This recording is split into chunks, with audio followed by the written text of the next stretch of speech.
Assalamualaikum warahmatullahi wabarakatuh. Aku badai tamplet tentang sejarah singkat Sunan Bonang.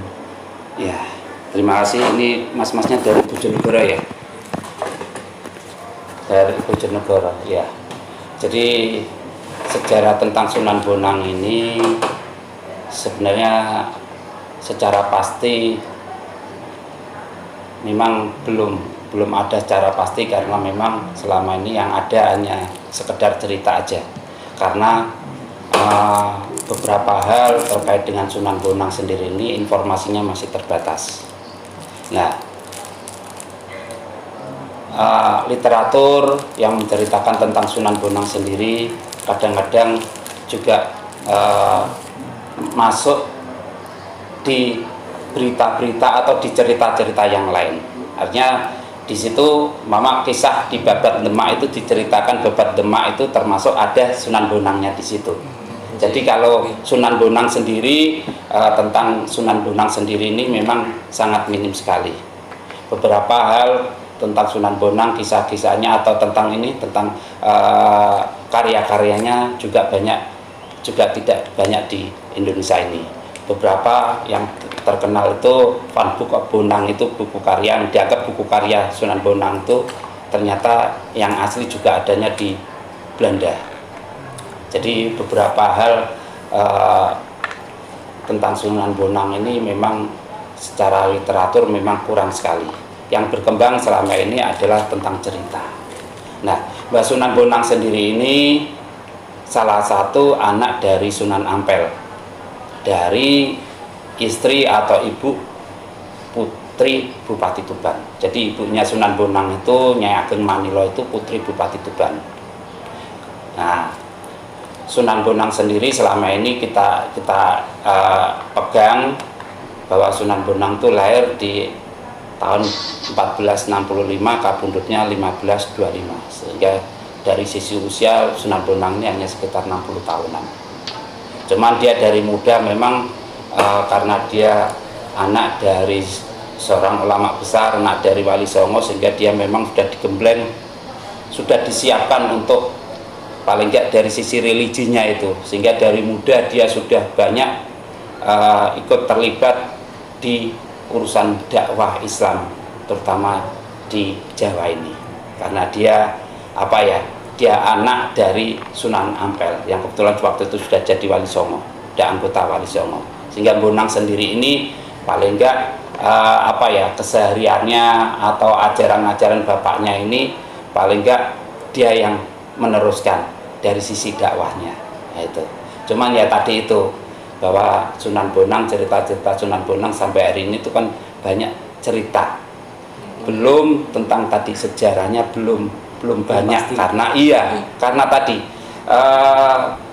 sebenarnya Sunan Bonang ini kalau dibilang mau cari berita pastinya sebenarnya bilang susah, nggak susah Mas, karena bagaimanapun juga Sunan Bonang ini anak seorang Wali Songo, anak dari Sunan Ampel. Sebenarnya kalau mau dicari angka tahunnya mesti kelihatan. Dia di beberapa kisah di Babat di Demak itu, berdirinya Demak, kerajaan Demak itu Bonang juga terlibat. Artinya di kisaran angka tahunnya jelas, ya angka tahunnya jelas, itu mesti Demak berdiri tahun berapa, itu Bonang saat itu umur berapa, itu kan bisa dilihat.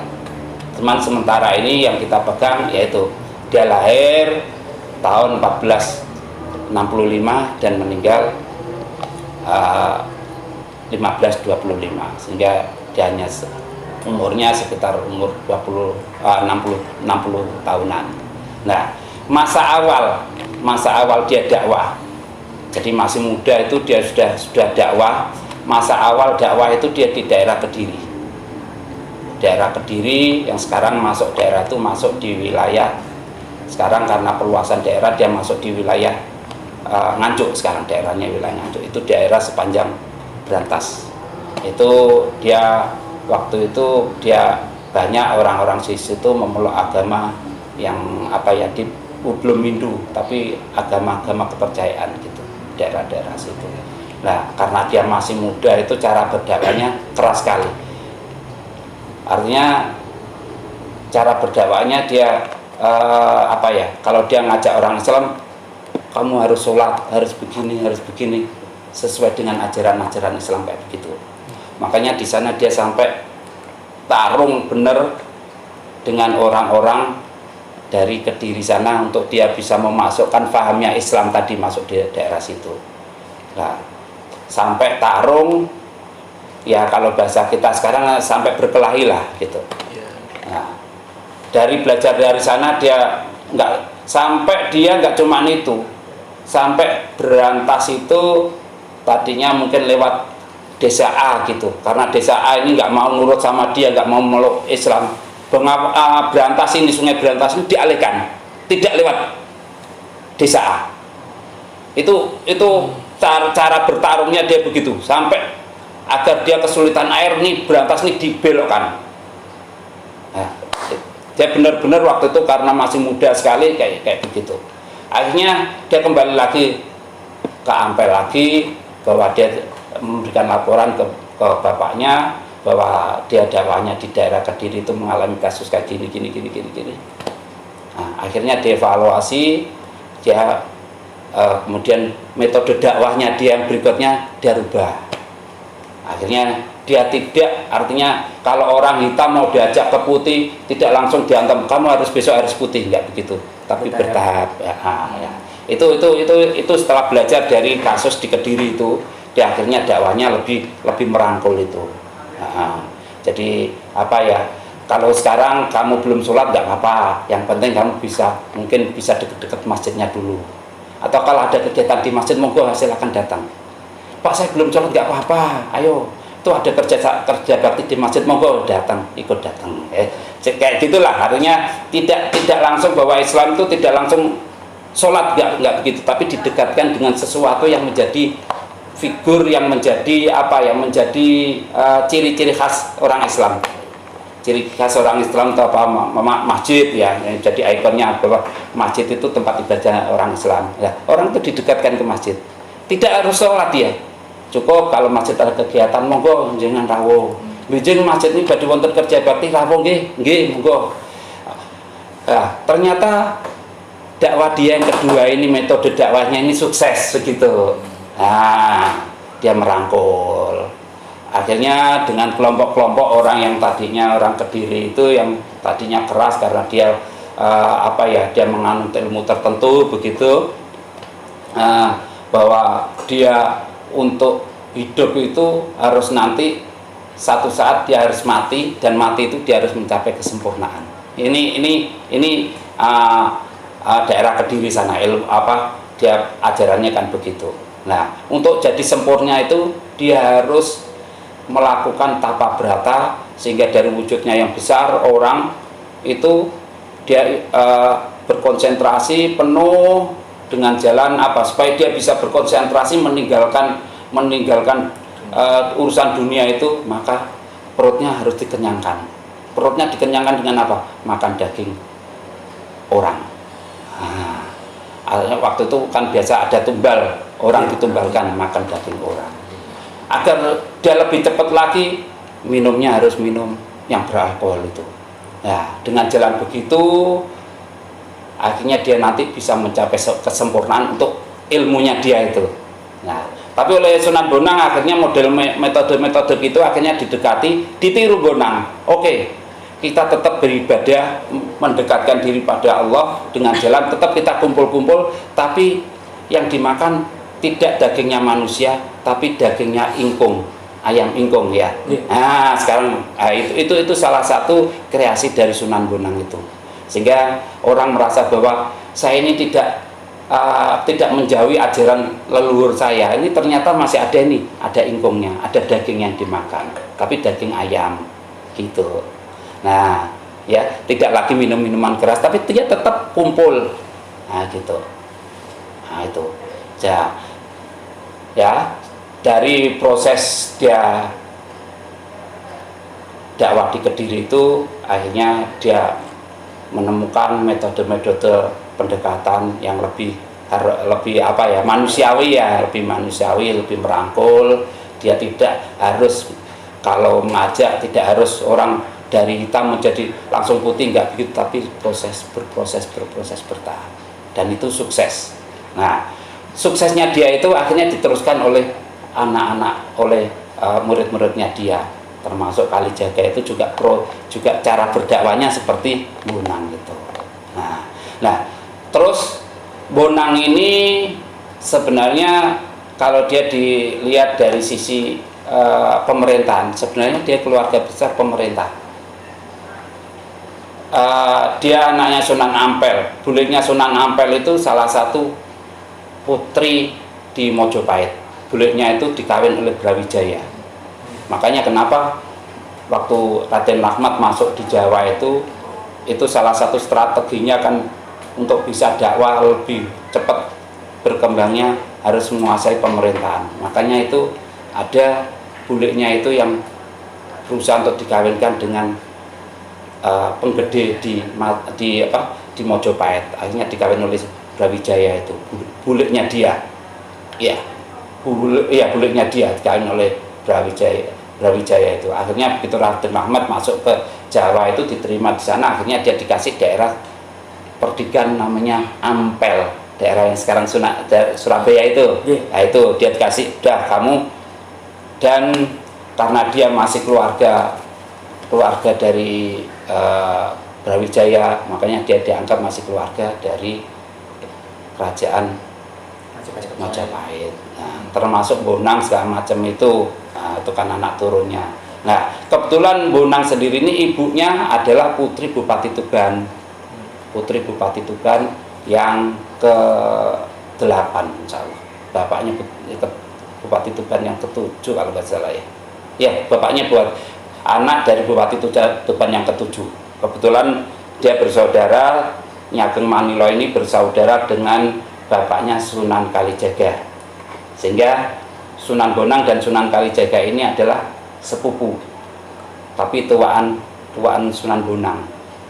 Jadi ibunya Sunan Bonang ini Mbak Yunya bapaknya Kalijogo. Ya. Kalau ibunya Sunan Bonang, insya Allah makamnya ada di Surabaya, jadi satu komplek dengan Sunan Ampel sana, Nyi Ageng Manilo itu.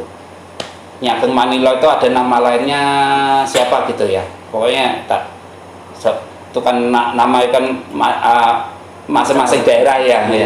Nah, kalau bapaknya Kalijaga itu makamnya ada di sini ya. Tumenggung Wilotikto, bapaknya Sunan Kalijaga itu ada. Itu kalau di cungkupnya tadi itu cungkup, dan sebelah kiri sini ada makam yang misalnya ditutup itu Tumenggung Wilotikto. Iya, itu Tumenggung Wilotikto bapaknya Sunan Kalijaga. Berarti itu di luar ya. Di luar ya. Yang di luar itu Bupati Tuban yang ke-8. Wilotikto itu ke-8. Yang di dalam itu ada 5 makam. Yang di dalam bangunan itu ada 5 makam. Tengah Bonang, terus ada Bupati Tuban, di samping Bupati Tuban mulai 9, 10, 11, 12 ada di dalam. Jadi ada 5 makam di sana. Nah, Sunan Bonang sendiri ini dulu karena dia tidak pegang satu pemerintahan dan dia adalah cenderung ke religinya, ke dakwahnya. Nah, dia masa hidupnya banyak di daerah Lasem, menemani kakaknya, menemani neneknya di Lasem. Jadi daerah home base-nya, daerah tinggalnya, kesehariannya ada di daerah Lasem sana. Cuman dia dakwah keliling, mungkin satu saat ke Tuban, ke Jawa Timur, atau satu saat kemana gitu. Cuman rumahnya di Lasem, ya, ada di Lasem. Nah, sampai meninggal di Lasem. Jadi Sunan Bonang itu meninggal di Lasem. Ini mungkin bisa jadi ini sejarah, bisa jadi karena angka tahunnya, insya Allah angka tahunnya jelas, cuman yang berkembang berikutnya adalah cerita yang berkembang di masyarakat. Jadi setelah meninggal di sana sudah dikebumikan di Lasem, tapi oleh orang-orang kinasenya, orang-orang yang murid-muridnya dia itu sekian merasa bahwa karena rasa cintanya tadi itu Sunan Bonang itu mau diambil jenazahnya ini. Mau dipindahkan ke tempat dia aja, gitu loh. Nah, notabene cerita itu katanya mau dibawa ke Madura. Nah, sampai akhirnya di jenazah ini berhasil diambil. Jadi ngambil jenazahnya ini diambil, terus mau dibawa ke Madura. Berarti digali lagi. Digali, ya. Cuman ini tidak terang-terangan, Mas. Iya. Artinya ini ya kalau bahasa yang lain mungkin dicuri lah ya, jenazahnya diambil. Karena tidak sepengetahuan oleh orang-orang Lasem sana. Diambil, terus mau dibawa ke daerahnya di Madura. Cuman di tengah perjalanan itu terjadi badai sampai akhirnya dia tidak mampu meneruskan perjalanan. Ini dari cerita yang lain, mungkin cerita sufinya ya spiritnya. Memang Mbah Bonang tidak berkeinginan dimakamkan di Tuban gitu.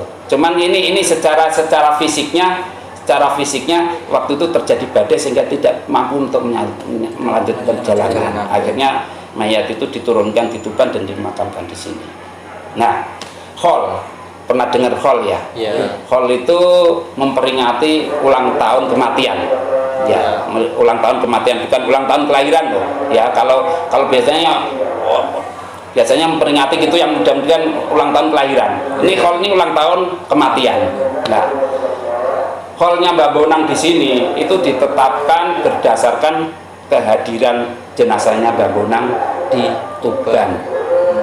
Itu selisih waktunya antara di Lasem. Kalau Lasem itu kan meninggalnya, benar-benar meninggalnya. Itu perkiraan hampir sekitar 70 hari. Perbedaannya antara Lasem dan Tuban. 70 hari. 2 bulan setengah. Hampir. Itu karena waktu diambilnya sudah setelah 40 harinya meninggal itu baru diambil, dan itu perjalanan. Jadi prosesnya dari proses ambil segala macam itu pokoknya sampai di Tuban beda waktunya sekitar 70 harian. Jadi Holnya Bonang ini itu ngambil waktunya bukan ngambil waktu meninggalnya Mbah Bonang, tapi waktu jenazahnya nyampe di Tuban. Ada perbedaan kalau dari Hol Lasem dan Hol Tuban itu ada perbedaan sekitar 70 harian. Nah, di banyak cerita disebutkan bahwa makamnya Bonang ada beberapa. Memang dulu pernah dimakamkan di Lasem. Jadi orang Lasem masih meyakini bahwa Bonang itu makamnya ada di Lasem. Dua orang Tuban meyakini ada di Tuban karena merasa bahwa jenazahnya memang benar dimakamkan di sini. Ya. Yang ketiga lagi ada di daerah Bawean, itu yang notabene budayanya seperti Madura, cara bahasanya seperti Madura, cuman wilayahnya ikut di Gresik sekarang itu. Nah, itu ada juga makam Bonangnya ada di sana. Jadi ada 3, Lasem, Tuban, dan di Bawean. Kalau diyakinnya di Bawean katanya hanya kain kafannya. Ini cerita, saya nggak tahu, makanya karena ini jadi ini kan udah dibungkus antara sejarah dan cerita, ini kan campur aduk ini. Jadi ya. mulut ke mulut. Ya itu ini. Jadi ini orang Lasem meyakininya ada di Lasem, orang Tuban meyakininya Bonang itu ada di Tuban. Wow, alam. Kejadian itu sekitar terjadi 1525 tahun 1525, udah 500 tahun yang lalu. Nah, sementara kita sendiri, masyarakat kita sendiri ini sebagian mungkin belum mengenal tulisan, belum mengenal cara bertulis segala macam, sehingga pencatatan juga terbatas. Nah itu, jadi kita ini sering kadang-kadang ada lembaga-lembaga atau dari mahasiswa mau meneliti di sini, kita ini welcome. Terima kasih sekali kalau bisa ikut membantu mengangkat cerita-cerita parcel tadi loh, parcel ini, sehingga itu bisa membentuk suatu cerita yang utuh dari A sampai Z. Ini kita luar biasa kalau ada yang sementara ini ada yang kita ketemunya baru di huruf H, kita ketemunya di huruf ujungnya Z ketemu, cuman di tengahnya terputus, enggak apa-apa. Dan itu ada perbedaan. Kadang-kadang orang bilang, oh si A sana berpendapat begini, si sini berpendapat begini. ya nggak usah ditabrakkan, nggak usah dibenturkan. Ya udah, biarkan aja nanti cerita ini berjalan sambil mencari parsel-parsel yang masih belum lengkap tadi, sehingga nanti satu saat ini bisa utuh begitu. Ini karena antara sejarah yang apa ya, kejadian sudah 500 tahun yang lalu, catatan-catatannya juga minim sekali, sementara masyarakat yang begitu mengagung-agungkan Sunan Bonang, sehingga kadang-kadang cerita yang hanya sepotong itu menjadi 2 potong. Ini diceritain dapat sepotong, yang ini diceritain dari sini cerita yang lain lagi 2 potong, nambah lagi. Karena apa? Karena rasa bangganya, antusiasnya tadi sih. Sampai sini sudah jadi 5 potong, nggak tahu nambahnya dari mana. Ya itu. Makanya mungkin jadi kalau ada cerita yang lain nggak perlu dibenturkan. Kita juga nggak perlu menyalahkan cerita yang lain. Ya, karena memang ini seperti tadi parcel itu, semua butuh pembuktian. Iya, belum butuh pembuktian. Ya sampai kapan? Ya insya Allah, yaitu nanti berjalannya waktu semua akan si A nanti melengkapi, si B bisa melengkapi, sehingga parcel ini akan terbentuk cerita yang utuh tentang Sunan Bonang. Ya tadi karena apa ya? Karena kejadian sudah 500 tahun yang lalu, catatan-catatannya juga kurang sekali, minim sekali. Nah itu. Nah, sini ini makam Mbah Sunan Bonang ini sebenarnya lebih besar itu karena memang dia statusnya Wali 9. Wali 9 itu notabene adalah ulama yang syiar secara formal di Indonesia, di Jawa ini. Formal. Banyak lagi ulama-ulama yang syiar Islam di Jawa ini yang tidak formal. Artinya formal ini dia pegang jabatan. Dulu itu kalau sekarang itu Bapak Wali 9 ini adalah seperti menteri gitu loh. Dia membantu raja untuk dalam hal ini bidang keagamaan, dakwah. Jadi dulu itu ada namanya lembaga atau kabinet Wali 9 yang beranggotakan 9 orang. Kamu dakwahnya di sana, kamu dakwahnya di Bojonegoro, kamu dakwahnya di sana. Mungkin gitu pembagian wilayahnya. Kalau satu meninggal digantikan yang lain. Tetap anggotanya 9. Jadi ini seperti majelis Wali 9 ini, Wali Songo. Jadi ini wali formal dari pemerintah. Di luar itu juga banyak wali-wali yang lain yang juga ikut dakwah tapi tidak formal di pemerintahan gitu, ya kan? Ya. Ini ada menteri tapi juga di luar sana juga ada kiai-kiai yang sudah dakwah. Nah, dia juga ngajak umat untuk lebih baik, ngajak umat untuk ngajari umat segala macam. Ini ada juga yang menteri secara formal ngajak yang lebih baik juga gitu. Nah, cuman Wali 9 ini memang adalah jabatan resmi dari pemerintah. Dalam hal ini memang untuk mendukung dakwah Islam tadi supaya lebih merata itu. Jadi ini sengaja lembaga ini dibentuk. Nah, Bonang dan Wali Songo dan jabatannya luar biasa, Wali 9. Jadi tidak setiap orang, tidak setiap ulama punya jabatan wali, ya kan? Wali 9 maksud saya, karena itu jabatan formal. Nah, Bonang ini dikelola secara baik itu setelah setelah diadakan hallnya itu, diangkat hallnya. Awalnya ya mungkin hanya semacam makam yang ya tahu makamnya Mbah Bonang tapi tidak syiar banget gitu loh. Diadakan hallnya, tiap tahun diadakan hallnya. Akhirnya banyak orang tahu makam Mbah Bonang. Mbah Bonang itu siapa sih? Akhirnya dari hall itu nanti cerita itu terangkat. Ya dikit-dikit terangkat, orang mulai tahu, oh Mbah Bonang itu ternyata Wali 9, anggota Wali 9, anaknya dari Sunan Ampel, saudaranya Sunan Derajat begitu. Nah, itu mulai terangkat. Nah, karena banyak peziarah yang datang, akhirnya dengan sendirinya pasar itu terbentuk sendiri. Jadi market ini yang bentuk adalah masyarakat yang terbentuk. Jadi awalnya peziarah itu datang ke sini, dia ziarah sehari 2 hari, kok dia merasa kelaparan, nyari sana sini, tanya gak ada warungnya sini, akhirnya kebentuk warung. Berarti inisiatif sendiri dari itu berkembang dengan sendirinya karena market tadi loh, kebawa sendiri. Jadi tidak kita bentuk, tidak kita siapkan. Jadi itu ya di mana ada gula di situ ada semut lah, begitulah. Jadi ini memang apa ya, ada kebutuhan, akhirnya dipenuhi oleh masyarakat sekitar. Ya akhirnya pasarnya ini berkembang sesuai dengan kebutuhan yang lain, meskipun kadang-kadang yang sekarang sampai barang-barang souvenir. Dulu awalnya kan kebutuhannya hanya sekedar makan aja. Ya gitu. Terus sekarang kan berkembangnya kan udah nggak cukup sekedar makan tapi juga ini apa souvenir segala macam. Oh ini souvenir khas Bonang, souvenir. Nah itu sampai berkembang ke sana. Jadi market itu berkembang dengan sendirinya, tidak kita bentuk. Cuman setelah banyak begitu akhirnya kan butuh penataan, Mas. Ya toh? Iya, perhatian. Butuh penataan. Akhirnya yang depan ini kanan kiri ini adalah salah satu wujud PKL-nya ini yang kita tata, kita bentuk, kita kasih supaya dia lebih tertib gitu, tidak sembarang. Dulu masuk dia jualannya masuk di halaman sini, ini kan ganggu. Ada orang datang, yang sini orang sholat, ya orang datang tawa-tawa, ayo monggo, tubas niki, ganggu. Ya, akhirnya itu kita lokalisir keluar ke situ, itu kita kasih kios itu.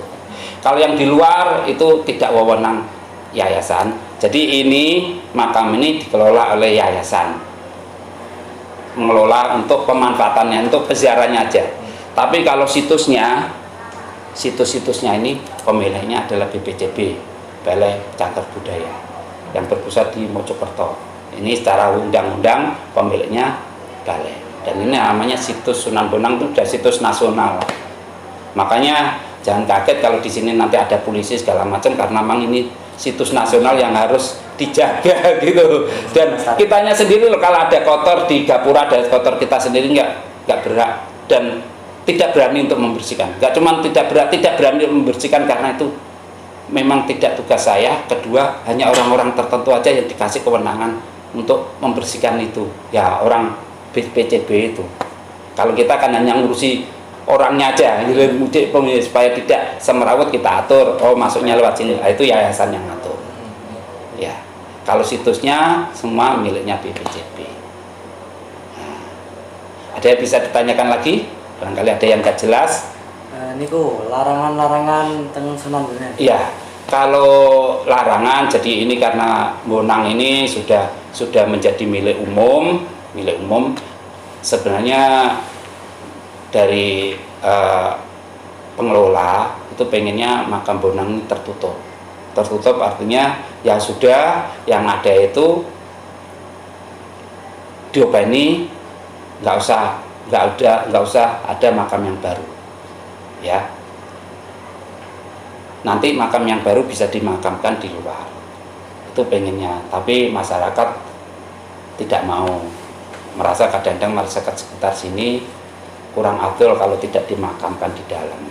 Akhirnya kadang-kadang ya harus nundung makam-makam yang sudah ada. Sebenarnya kalau kita ini sudah masyarakat modern, nggak ada larangan apa-apa di sini, selama tidak melanggar syariat aja.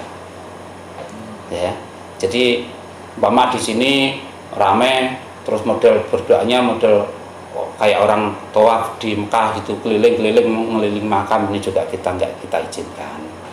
Jadi secara umum orang tata krama, orang tahlil, orang datang berziarah ya seperti orang umumnya, kita nggak pernah ada larangan, kecuali kalau dia memang melakukan ritual-ritual yang memang secara agama dilarang. Nah, gitu loh. Mama di sini terus bakar-bakar menyan, terus baca-baca pejangan-pejangan apa itu yang sebenarnya tidak ajaran Islam, itu yang kita larang. Tapi selama dia sesuai dengan syariat Islam, ya kita biarkan. Itu aja. Jadi secara umum kita ini nggak pernah melarang-larang orang untuk makam Bonang, ini nggak ada larangan apa-apa. Ya. Sampun Pak, matur suwun. Iya, terima kasih. Saya juga terima kasih. Mohon maaf karena saya sendiri waktunya terbatas, kondisinya rame. Kalau pas liburan gini kondisinya rame ya. Ya saya sendiri kan bagian terima tamu. Nggak bisa diganti yang lain gitu, makanya saya tadi menyempatkan saya ganti tugas sama yang lain gitu. Ya saya mohon maaf, mungkin nggak bisa lama-lama, artinya nggak bisa dampingi lebih banyak lagi, lebih lama lagi. Ya, barangkali ini bisa nanti disandingkan dengan foto-foto yang ada. Iya, nanti bisa sandingkan. Ya, kalau waktunya panjang itu mungkin kita bisa mapping wilayahnya. Ini sebut halaman pertama, halaman kedua, halaman ketiga segala macam bisa. Karena keterbatasan waktu saya hanya cerita aja ya, dikit aja mungkin ya ini bisa dipakai untuk sekedar untuk pegangan aja lah. Gitu. Nggih. Ya, ya, saya mohon maaf ya sehingga kalau ada kekurangannya. Ya. Nggih. Ya. Matur suwun. Iya, monggo. Iya, mohon maaf. Iya. Iya.